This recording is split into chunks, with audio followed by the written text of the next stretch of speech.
Fox News contributor and Sirius XM Patriot radio host David Webb. David, I just want to get your reaction to that because it's so funny to me. They keep doubling down on this sort of MAGA stereotype when 75 million people voted for Donald Trump. And you even see it here in New York City. People who are afraid to kind of express their political views because we live in a blue state and city are now proudly coming out with it, yet the Democrats just keep hammering home and trying to kind of slam them down.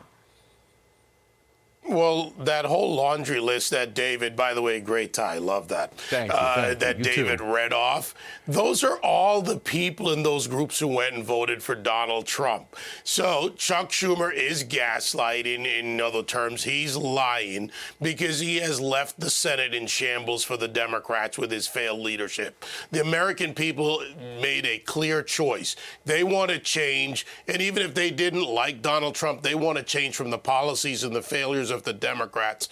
And when you look at the federal benches or the district courts, yes, they interact with our daily lives, individuals and corporations more than any other. So they're going to try and set up a resistance, but that resistance is going to meet the truth. Like all these fake cases against Donald Trump, eventually they meet the truth. Democrats want to muddy the waters because all they can do is try to slow Trump down, to slow Doge down, to slow down the erosion of their power, not because of Donald Trump, but Donald Trump and the American people combined, who have simply said, no, you're disconnected from us. You don't reflect us. You have failed us miserably for decades, and we've had enough. And for those young Gen Zers especially, they want something else in their future. And the Democrat lies just don't cut it. Yeah. Let's talk a little bit about the resistance in government, because, of course, he's going to be going after the woke groups in government.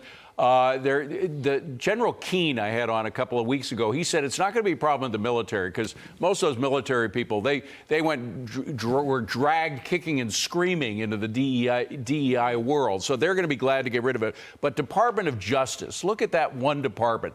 How the heck are they going to be able to drag the DEI out of the Department of Justice when it's so now ingrained in that culture?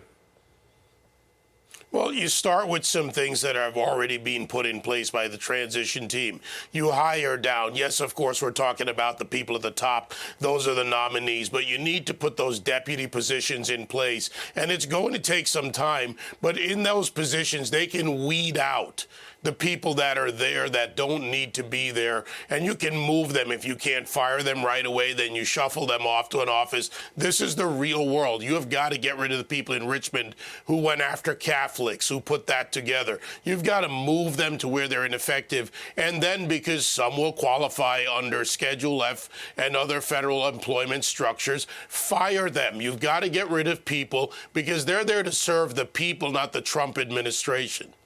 David, can we get to this? Even though it's clear that some people, simply can't deal with it, an op-ed published in The Hill has urged Congress to urgently reject the will of the American people. Yes, an opinion piece penned by former Supreme Court clerks says President-elect Trump could be blocked from taking office under, you guessed it, Article 3, 14th Amendment, surely invalidating the democratic vote of the public. You talk about one of the top issues in the election. The Democrats kept pounding home the fact that Trump is a threat to democracy. Many see this and say, no, you're the threat to democracy. Yeah, if you have a physical copy of The Hill, a newspaper I used to write for when it was relatively sane, maybe some of it still is, use this thing to wrap the fish you're throwing away. These are the Statler and Waldorf of the law school community. These are just two old men who simply have nothing else to do. There has been no conviction of insurrection. Therefore, no remedy exists under the Constitution. Yeah, and let me just add this, because Sure. David, you and I were supposed to talk about it earlier, and we didn't. The Wall Street Journal has a great piece, and they're talking about the number of companies that are donating to the inauguration. Yeah. And they were companies that were, very critical of January 6th. They were spitting on the first Trump presidency and doing so during the campaign. Now, all of a sudden, millions of dollars coming into them. I just find it fascinating. Companies like Goldman Sachs and Bank of America, everybody is getting on board the Trump train. Final word.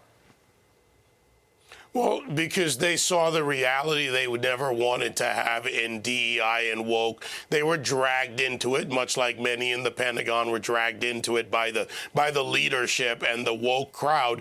And now they have a chance of getting rid of it because it affects how their companies operate. Just like ESG on Wall Street, which you and I have talked about before, David, it was put in to force companies to comply. These are the things that they want gone, and they want a seat at the table when tax policy, regulatory policy is there. But what you don't get with Donald Trump is what you want if it doesn't make sense for the economy. You know, if the true believers, David, and you and I have always seen a lot of these so-called true believers in the socialist DEI methods of doing business and everything, if they face not having a paycheck every week, they change that true belief pretty quickly, don't they?